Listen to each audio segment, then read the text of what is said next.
penting saya sampaikan, karena para ulama terdahulu saat merumuskan kaidah-kaidah, bahkan dituliskan di kitab-kitab mereka, itu mereka saking kuatnya penulisannya, maka pendekatannya kepada Allah luar biasa dibangun sejak sebelum mereka menuliskan karya-karya mereka, sehingga sifatnya itu bahkan bukan hanya karyanya, pelajarannya yang abadi, kadang-kadang juga karyanya tersimpan rapi dan diabadikan oleh Allah Subhanahu wa taala. Sambil contoh, misal antum kalau pernah dengar itu ada di dalam gramatikal bahasa Arab, di antara kitab nahwu yang paling awal sebagai pengantar kajian ilmu nahwu, ada yang disebut dengan kitab Al-Jurumiyah namanya, karangan Imam As-Sanhaji. Nah, tidak banyak orang mengetahui bahwa dalam pelajaran kitab itu seringkali para ulama menuliskan kitab dan memberikan judul pada kitabnya. Nah, ini kalau adab mempelajari kitab, sebetulnya sebelum masuk kepada judulnya itu antum lihat dulu sebelum pelajari isinya. Kenapa para ulama tersebut menamai kitabnya dengan judul tertentu? Itu ada maknanya. Bulughul Maram, kenapa disebut Bulughul Maram? Subulus Salam, kenapa dinamai dengan Subulus Salam? Al-Jurumiyah, kenapa disebut dengan Al-Jurumiyah? Itu ada latar belakangnya. Di Imam As-Sanhaji itu, beliau ketika akan memberikan pendidikan dasar bahasa Arab kepada anaknya, lalu menyusunlah kitab, yang kitab ini diharapkan menjadi panduan mudah bagi anaknya untuk mempelajari ilmu nahwu dasar bahasa Arab. Dan diharapkan dari kitab itu bukan hanya untuk anaknya, untuk orang lain pun bisa bermanfaat ke depan.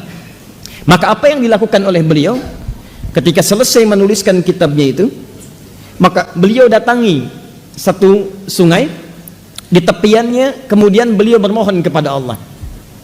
Permohonannya sederhana, ya Allah, kalau memang kitab ini bermanfaat, perhatikan bagaimana jerih payahnya ulama ketika menyusun karya mereka. Kalau memang kitab ini bermanfaat, saya akan kemudian lemparkan ini ke sungai yang sedang mengalir airnya itu. Kalau engkau ridhai kitab ini dan bermanfaat untuk generasi yang ke depan, termasuk untuk anakku, maka mohon jadikan tintanya tetap melekat di kertasnya. Tapi kalau engkau tetapkan, ya Allah, kitab ini tidak ada manfaatnya, maka mohon ya Allah, dengan air sungai yang mengalir itu, maka lunturkan pula tinta dan kertasnya.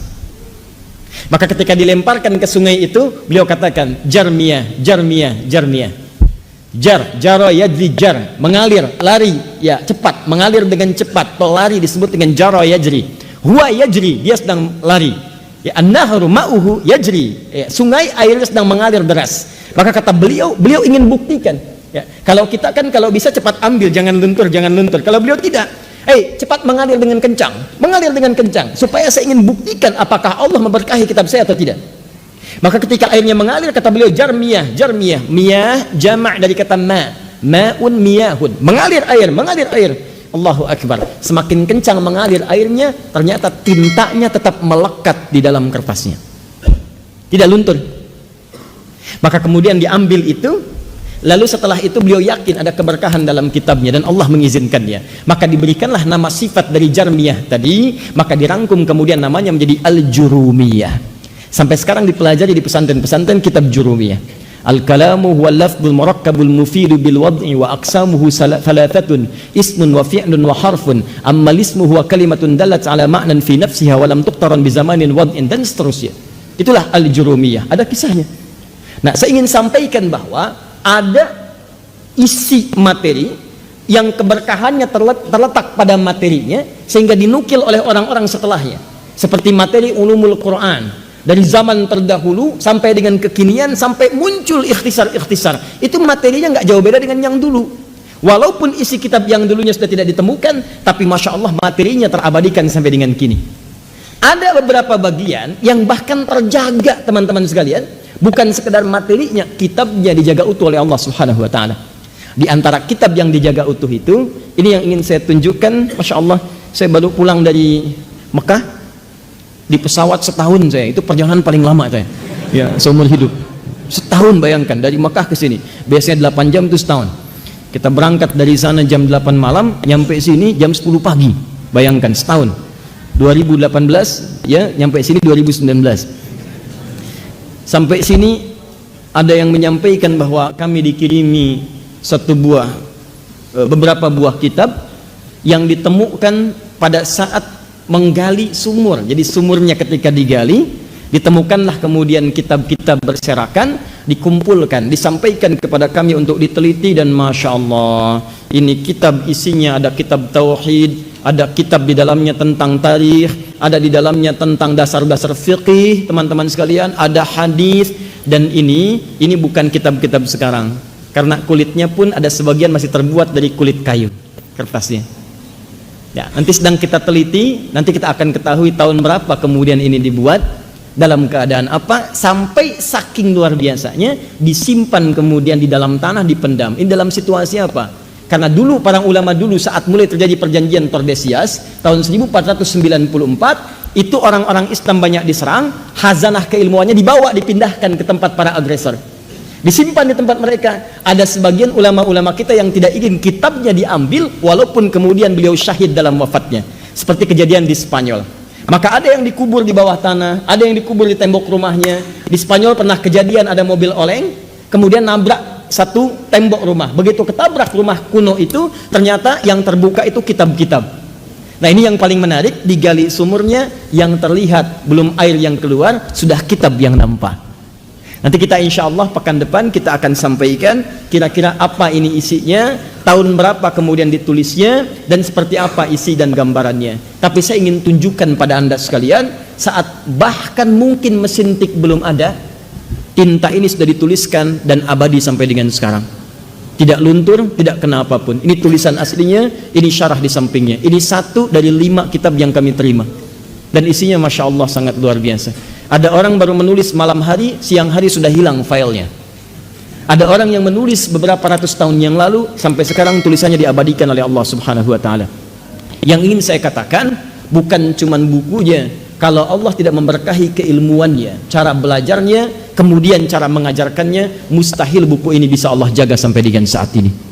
Maka dari itu, saya ingin sampaikan sebagai pembuka pertemuan kita pada hari ini kitab ditulis boleh jadi puluhan bahkan ratusan tahun yang lalu, diabadikan oleh Allah.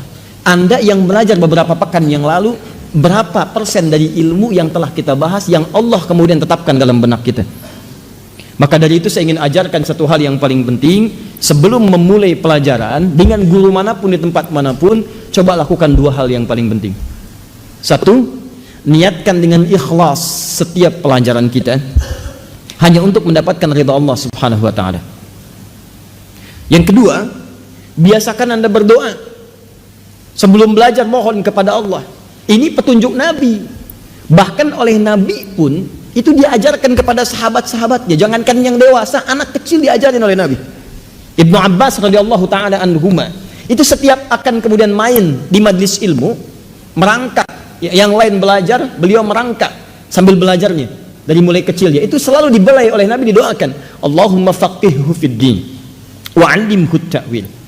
Anda boleh berdoa kepada Allah, Allahumma faqihni fid din wa 'allimni ta'wil. Biasakan. Ya, dulu waktu kecil kami dibiasakan tuh oleh orang tua, oleh guru-guru. Ayo biasakan, dan terasa manfaatnya. Ya Allah, mohon pahamkan saya pada ilmu-ilmu agama yang akan saya pelajari, dan berikan saya kemampuan untuk memahami hal-hal yang sulit. Wa 'allimni ta'wil. Karena ada orang-orang yang ketika mengatasi ya bacaan-bacaan pemahaman tertentu terasa sulit untuk memahaminya, maka anta minta kepada Allah, mintakan, ya Allah pahamkan saya untuk memahami ajaran agama-agama saya, Islam, ya Allah mudahkan saya mempelajari syariat ajaran agama saya, wa 'allimni ta'wil, dan berikan saya kemampuan untuk memahami hal-hal yang dianggap sulit. Begitu selesai belajar, jangan cepat meninggalkan majelis ilmu, berdoa lagi, ya Allah berkahi pada apa yang telah saya pelajari. Allahumma barik lana wa barik li fima ta'allamtu ya rabbal alamin, wa 'allimtu ma jahiltu ya Allah ya arhamar rahimin, 'allamtu ma jahiltu ya Allah, 'allimni ma jahiltu. Ya Allah, ajarkan saya apa yang belum saya ketahui, berkahi apa yang telah saya pelajari. Ya Allah, berikan saya sifat istiqomah untuk mengamalkan apa yang saya pelajari. Itu yang akan mengabadikan apa yang telah kita pelajari dalam masa-masa yang panjang. Jadi ini pelajaran pertama yang ingin saya sampaikan sebelum kita lanjutkan pada materi kita, dan insya Allah di pekan depan kita akan ungkap apa isi di balik kitab-kitab ini, tentunya dengan seizin dari ahli warisnya yang telah menyampaikan